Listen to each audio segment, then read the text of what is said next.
جبلی Hills حلقے کے حبیب فاطمہ نگر میں واقع خانگی اسکول کے صدر حافظ محمد اشرف علی کی جانب سے صحت کے متعلق شعور بیداری پروگرام کا انعقاد عمل میں لایا گیا۔ پروگرام میں کیرلا کے ڈائریکٹر ڈاکٹر کریم نے مہمان خصوصی شرکت کی۔ اس موقع پر کیرلا کے ڈائریکٹر ڈاکٹر کریم نے نوجوانوں خاص طور پر خواتین کے لیے نماز ادا کرنے کے طور طریقے کے علاوہ کھانے پینے میں استعمال کیے جانے والے اجزاء، سونے کے آداب اور سرکاری ادویات کے استعمال سے ہونے والے نقصانات، رات دیر گئے تک جاگنے سے ہونے والے نقصانات پر تفصیلی روشنی ڈالی گئی۔ حافظ محمد اشرف علی نے کیرلا کے ڈائریکٹر ڈاکٹر کریم کی شال پوشی اور گل پوشی کی۔ حافظ محمد اشرف علی نے میڈیا سے بات کرتے ہوئے تفصیلات سے واقف کروایا۔ میں حافظ محمد اشرف علی، پرنسپل اینڈ کرسپونڈنٹ امانت ہائی اسکول۔ آج امانت ہائی اسکول کے احاطے میں ایک اویئرنیس پروگرام تھا صحت کے متعلق، جس میں ہمارے تقریباً 200 سرپرست شرکت کیے ہیں، اور ان سے بات کرنے کے لیے کیرلا سے پی اے کریم صاحب، مینیجنگ ڈائریکٹر ہائیجین ہاسپٹل نیچرپتی، تشریف لائے تھے۔ تقریباً 2 گھنٹے کا لیکچر رہا، جس میں بہت سارے موضوع پر بات ہوئی۔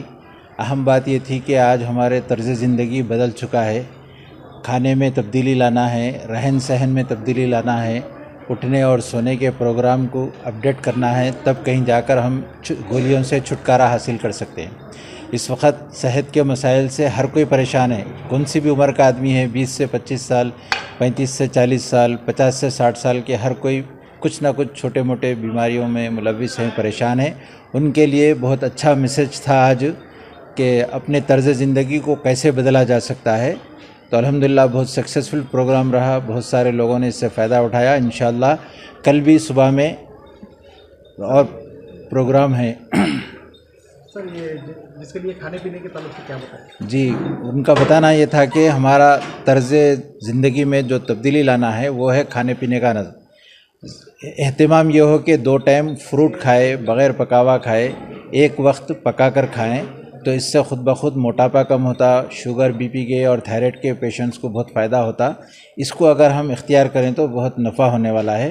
اور رات کا کھانا سورج ڈوبتے ہی، یعنی مغرب کے بعد عشاء کے درمیان میں اگر کھا لیے اور 10 بجے کے اندر سو جائیں گے تو اس سے صحت میں بہت بڑا انقلاب آنے والا ہے، جس کو ہم اپنانا بے انتہا ضروری ہے۔ سر، ایکسرسائز کے بعد ایکسرسائز کے لیے یہ بتا رہے تھے کہ ڈیلی کم از کم آدھا گھنٹہ اپنے پورے باڈی کو حرکت میں لانے کے لیے جو ایکسرسائز مناسب سمجھ میں آتی ہے، جیسے یوگا ہے، کوئی اور ایکسرسائز ہے، یا مختصر جو بھی چیزیں ہیں کرنے سے آدمی ایکٹیو رہتا، وہ لازمی اپنائیں۔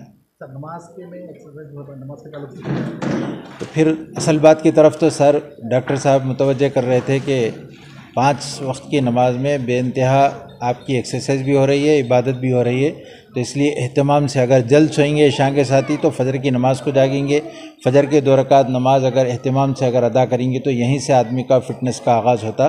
اس لیے یہ بھی ایک میسج ہے کہ ہم 5 وقت اگر پابندی سے پورے رکعت مسجد میں جا کر ادا کرنے کی کوشش کریں گے تو خود بخود یہ بہت بڑی ایکسرسائز ہوں گی ہماری۔ آج کے مدعے پہ عوام کو کیا بتانا؟ تو جو بھی یہ ویڈیو دیکھیں گے، یہ میسج کے ذریعے سے میں آپ کو یہ بتانا چاہوں گا کہ ہم اللہ پاک نے ہماری جو حیات لکھی ہے، کسی کی عمر 60 سال، کسی کی 65-70 سال، تو اس ایج کو کمپلیٹ اگر دنیا میں ہم کو کرنا ہے تو اپنی تبدیلی لانا ہوگا، کھانے کے سسٹم کو بدلنا ہوگا، کھانے کے اوقات کو بدلنا ہوگا، سونے کے سسٹم کو اور جاگنے کے سسٹم کو، تو خود بخود 50% زندگی میں انقلاب آئیں گا، صحت میں تبدیلی آئیں گی۔ میں خصوصاً نوجوانوں سے اس بات کی اپیل کروں گا کہ اپنے طرز زندگی کو بدلیں، اور راتوں میں دیر تک جاگنا اور راتوں میں ہوٹلنگ کرنا یہ بے انتہا نقصان دہ چیز ہے۔ اللہ ہم سب کو اس سے بچنے کی توفیق عطا فرمائے۔ کے لیے یہ تھا میرا آج کہ اپنے بچوں کو کنٹرول میں کریں، ان کے طرز زندگی کو بدلنے کا پلان کریں، رات میں جلد سونا، صبح جلد اٹھنا، راتوں میں دیر تک جاگ کر ہوٹلنگ کرنا اور غیر ضروری چیزوں کا کھانا پینا۔ کچھ بچے غلط شوقوں میں پڑ گئے، گٹکے، سگریٹ نوشی اور حقہ وغیرہ کے لیے پوری رات سڑکوں پر جاگ رہے ہیں، باہر پھر رہے ہیں، جس سے انتظامیہ کو بھی مشکل ہو رہی ہے، جس سے پیرنٹس کو بھی تکلیف ہو رہی ہے، اور اسکول کالج کے مینجمنٹ کو بھی اس سے بے انتہا تکلیف ہو رہی ہے۔ تو پیرنٹس کے لیے ہمارا خاص میسج یہ تھا کہ اپنی نوجوان نسل کی حفاظت کیجیے، اپنی اولاد کی حفاظت کیجیے، ان کی تربیت پہ خصوصی توجہ دیجیے اور ان کے لیے وقت نکالیے۔ میں نوجوانوں سے بھی اپیل کروں گا کہ وقت برباد کر کے اپنی زندگی کو اور جوانی کو تباہ مت کریے، پابند ہو جائیے.